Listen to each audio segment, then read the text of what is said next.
انتخاب کنید تا سمتتون بیاد. جلسه 21. تمرینات کوتاه برای جذب سریع. چشماتو ببند. 5 بار تکرار کن. میخوام فقط چیزای آبی رنگ ببینم. حالا چشماتو باز کن.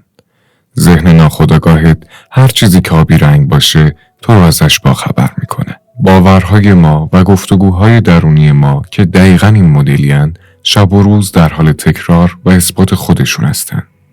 مثل من خوشبختم یا بدبختم، موفقم یا بازندم، زندگیم سخته یا زندگیم لذت بخشه و یا هر گفتگوی دیگه ای.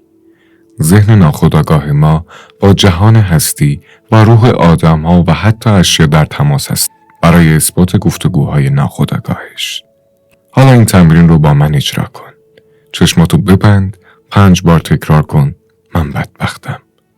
حالا باور بدبختی شب و روز حتی در خواب در حال اثبات خودشه و ذهنت پیامی به محیط و کائنات میفرسته که با آدم‌ها و محیط و شرایط جوری رفتار بکنی که ثابت کنه بدبختی و موقعیت‌های بدبختی در گذشته رو یادت میاره و برای اثبات بیشتر بدبختی موقعیت‌های آینده تو رو هم بدبخت‌وار میسازه. حالا چشماتو ببند.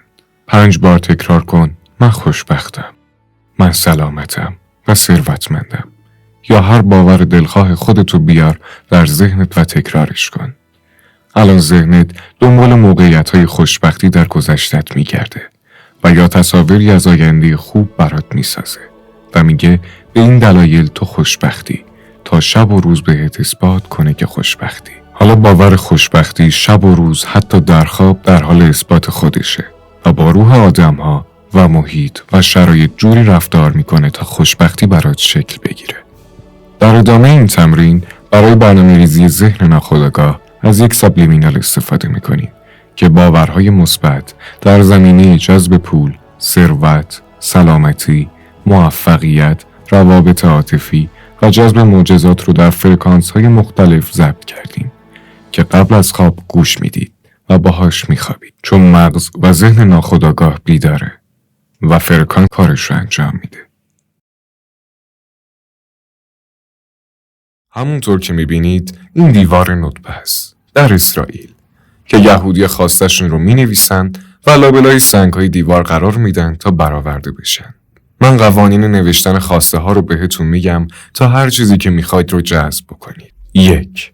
اول 5 تا موقعیتی که قبلا برات برآورده شده رو مینویسی تا احساس کنی قبلا جذب‌هایی داشتی و احساس خوبی داشتی، چون در قانون جذب احساس خوب و تمرکز مبنای همه جذب هاست. 2. 5 تا از خواسته ها یا رویاهایی که میخواید داشته باشید رو طبق قوانینی که میگم بنویس. تاریخ دریافت خواسته ها رو طبق باورهات بزن، چون با تاریخ زدن داری به ذهن ناخودآگاهت و نیروهای کائنات دستور میدی تا برات کار کنن. همچنین با تاریخ زدن رویا و آرزوها تبدیل به هدف میشن و حالا میشه روش کار کرد. عکس خواسته رو میزنی به تابلوی آرزوهات یا حتی دیوار اتاقت یا پس زمینه موبایلت و میری در دنیای فیزیکی خواسته رو لمس میکنی تا انرژیهات باهاش در هم تنیده بشه. صبح به محض بیدار شدن که هنوز در حالت آلفا هستی 68 ثانیه تجسم میکنی که خواسته رو همین الان داری. یعنی دونه دونه 5 خواسته رو هر کدوم رو 68 ثانیه احساس کن. دیگه رهاسازی میکنی و به خواسته اصلا فکر نمیکنی تا احساس نیاز نداشته باشی و نیروهای کائنات برات روش کار کنن. یهو میبینی یه ایده که شاید حتی مسخره هم باشه به ذهنت میاد یا یه مهارتایی در تو بالا میاد.